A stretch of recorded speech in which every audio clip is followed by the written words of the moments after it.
یہ حقیقت ہے کہ جب آپ کسی محبوب ہستی کے سامنے پہنچتے ہیں،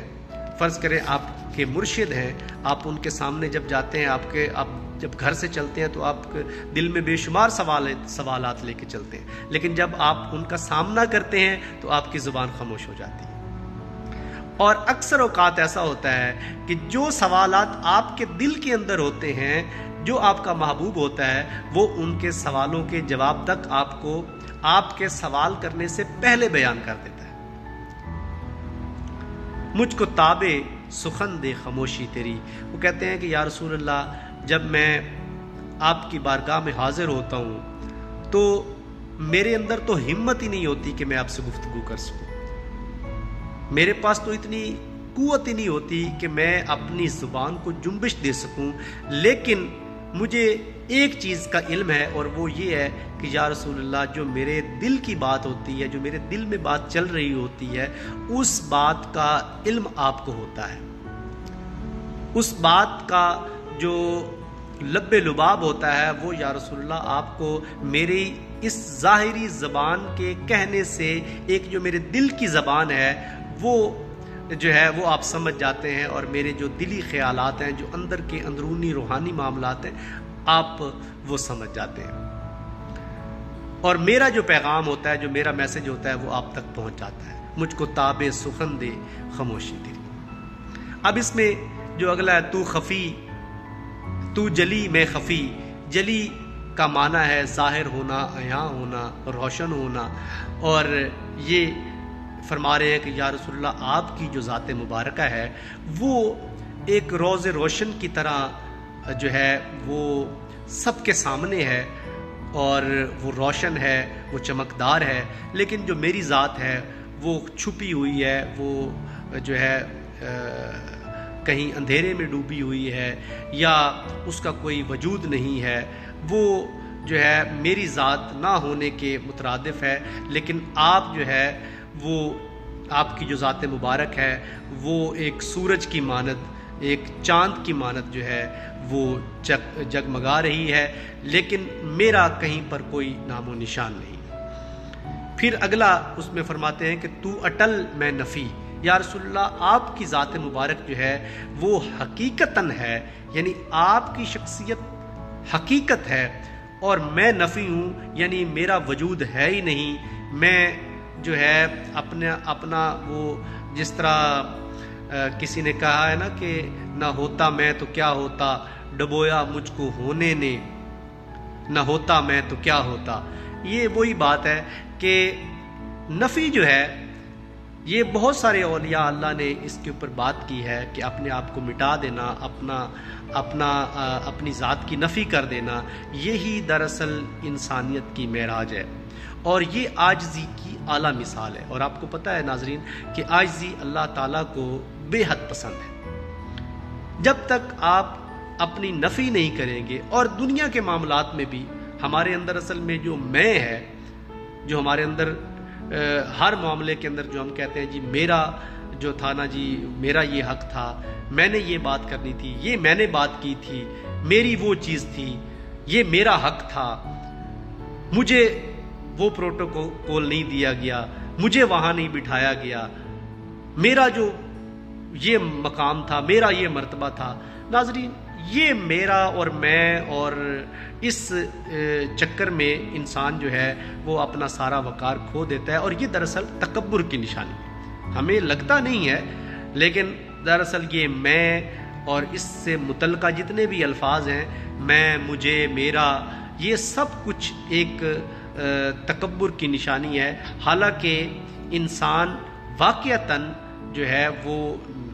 نفی کی طرف اگر جائے تو وہ بلندیوں کی طرف جائے گا، لیکن اگر وہ میں کرتا ہوا ساری زندگی گزارے گا تو وہ اپنا وقار جو ہے وہ لوگوں کی نظر میں بھی اور اللہ اور اس کی رسول کی نظر میں بھی جو ہے وہ کھو دے گا۔ پھر اس میں اگلی تو صلہ میں گلا، یا رسول اللہ آپ کی جو ذات مبارک ہے وہ انعام ہے، اس دنیا کے لیے بھی رحمت ہے میرے لیے بھی رحمت ہے، اور میری جو ذات ہے وہ صرف گلہ ہے کہ میں شکایت کرتا رہتا ہوں۔ انسان جو ہے ناظرین وہ ہمیشہ وہ آپ کو پتہ ہے کہ جیسے اللہ تعالیٰ نے فرمایا کہ انسان ناشکرا ہے، کہ ہم سے جو ہے وہ شکر نہیں ہوتا۔ جیسے موسیٰ علیہ السلام کے زمانے میں ایک شخص تھا اور وہ ریت کے اندر اپنا جسم چھپا کے بیٹھا تھا، تو حضرت موسیٰ علیہ السلام گزرے تو وہ کہنے لگا، موسیٰ اگر آپ اللہ تعالیٰ سے گفتگو کرنے کے لیے جا رہے ہیں تو میرا ایک پیغام اللہ تعالیٰ کو جو ہے پہنچا دیجیے گا۔ حضرت موسیٰ علیہ السلام نے فرمایا، جی فرمائیے۔ عرض کرنے لگا کہ میرا حال آپ کے سامنے ہے کہ میرے پاس اتنی غریبی ہے، اتنی تنگ دستی ہے کہ میں اپنا جو جسم ہے وہ ریت میں چھپا کے بیٹھا ہوں، یعنی میرے پاس لباس تک پہننے کے لیے نہیں ہے، کھانے کا کچھ نہیں ہے، تو میرا یہ پیغام اللہ تک پہنچائیے گا کہ وہ میرے حال پر کچھ مہربانی فرمائے۔ ناظرین، حضرت موسیٰ علیہ السلام نے اس کی بات سنی اور آپ چل دیے۔ کچھ دور گئے تو آپ کو ایک شخص اور ملا اور وہ آپ کو مخاطب ہو کر کہنے لگا کہ موسیٰ اگر آپ اللہ تبارک و تعالیٰ سے گفتگو کرنے کے لیے جا رہے ہیں تو میرا بھی ایک پیغام اللہ کی بارگاہ میں پہنچا دیجیے گا۔ حضرت موسیٰ علیہ السلام نے فرمایا، جی آپ کون سا پیغام دینا چاہتے ہیں؟ وہ کہنے لگا کہ مجھے اللہ تعالیٰ نے ہر قسم کی نعمت عطا کر رکھی ہے، ہر قسم کی دولت اور آسائش اور رزق جو ہے وہ عطا کر رکھا ہے، بس موسیٰ اللہ سے فرمائیے گا، میرا پیغام دیجیے گا کہ میرے لیے یہ بہت ہے، اب تو اپنی دوسری مخلوق کو بھی دے، بس میرے لیے یہ کافی ہے اور اس پر میں راضی ہوں۔ حضرت موسیٰ علیہ السلام نے اس کا جو ہے یہ پیغام جو ہے سن لیا اور وہ حضرت موسیٰ علیہ السلام اپنی منزل کی طرف رواں ہوئے۔ محترم سامعین و ناظرین، جب موسیٰ علیہ السلام کوہ طور پر پہنچے اور اللہ تبارک و تعالیٰ سے گفتگو کی اور دونوں لوگوں کا پیغام پہنچایا تو اللہ تعالیٰ نے ان دونوں لوگوں کے لیے موسیٰ علیہ السلام کو جواب عطا فرمایا، اور پہلا شخص جس نے یہ شکایت کی تھی کہ میرے پاس اتنی تنگ دستی ہے کہ میرے پاس پہننے کے لیے بھی کچھ نہیں، کھانے کے لیے بھی کچھ نہیں، اللہ تعالیٰ نے فرمایا کہ موسیٰ میرے اس بندے کو یہ پیغام دینا کہ وہ میرا شکر ادا کرے، جس حال میں بھی ہے وہ میرا شکر ادا کرے، اور جو دوسرا شخص ہے جس کے پاس نعمتیں ہیں، جس کے پاس رزق کی فراوانی، اسے کہنا کہ وہ میرا شکر ادا کرنا بند کر دے تو میں اس کا رزق جو ہے وہ کم کر دوں گا یا اس کو وہیں پر سٹاپ کر کے بند کر دوں گا۔ ناظرین، موسیٰ علیہ السلام واپس آئے، پہلا شخص جس کے پاس دولت بہت زیادہ تھی، جس کے پاس رزق کی فراوانی تھی، وہ ملا۔ موسیٰ علیہ السلام سے اس نے جو ہے اپنے پیغام کے بارے میں دریافت کیا۔ موسیٰ علیہ السلام نے عرض کی کہ اے بندے، میں نے تیرا پیغام اللہ کی بارگاہ میں پہنچا دیا، اللہ تعالیٰ نے یہ جواب دیا ہے کہ تو میرا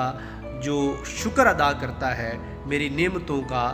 میری جو فراوانی ہے، جو آسائشیں تجھے دے رکھی ہیں، اس کے اوپر جو تو شکر بجا لاتا ہے اس کو بند کر دے تو میں بھی تیرے رزق کو جو ہے محدود کر دوں گا، بند کر دوں گا۔ وہ شخص کہنے لگا موسیٰ علیہ السلام کو کہ اے موسیٰ، جس مالک و خالق نے مجھے اتنی فراوانی دی، اتنا رزق دیا، میں اس کا شکر بجا لانا کیسے بند کر سکتا ہوں؟ میں اس کا شکر بجا لانا جو ہے، اس کے شکر آوری جو ہے اس کی بند نہیں کر سکتا، اس کا شکرانہ جو ہے وہ میں ادا نہیں کر سکتا، میں اس کا شکر جو ہے وہ جتنا بجا لاؤں اتنا کم ہے، تو لہٰذا یہ کام مجھ سے نہیں ہو پائے گا۔ جب موسیٰ علیہ السلام دوسرے شخص کے پاس پہنچے جس نے شکایت کی تھی اور وہ واقعتاً اس کی حالت سے بھی نظر آ رہا تھا،